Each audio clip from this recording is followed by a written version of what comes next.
সিরাজগঞ্জ পৌর নিউ মার্কেটের একজন ব্যবসায়ীকে তার নিজ নিজ দোকানের মধ্যে কে বা কারা অদ্য বুধবার 20 তারিখ 2026 তারিখে কে বা কারা কিছু দুর্বৃত্তরা এসে তার নিজ দোকানের মধ্যে তাকে নির্মমভাবে ধারালো ছুরি দিয়ে জবাই করা হয়।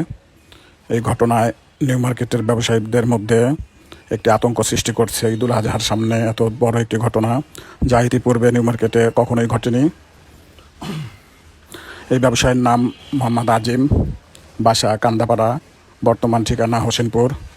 তো আমি এলাকার কাউন্সিলর হিসেবে এবং এলাকার ব্যবসায়ীবৃন্দ সকলেই, নিউ মার্কেটের সকল ব্যবসায়ীবৃন্দ এই নির্মম ঘটনার শাস্তি দাবি করছে এবং এই ঘটনা যেন পুনরাবৃত্তি না হয় একটা দৃষ্টান্তমূলক শাস্তি দাবি করছে।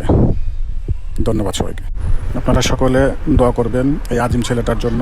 ছেলেটা অত্যন্ত ভালো ছেলে, তো দোয়া করবেন এই সংকট থেকে যেন, এই দুর্ঘটনা থেকে যেন আল্লাহ সুস্থ হয়ে ওঠে, আমাদের মাঝে আবারও ফিরে আসতে পারে।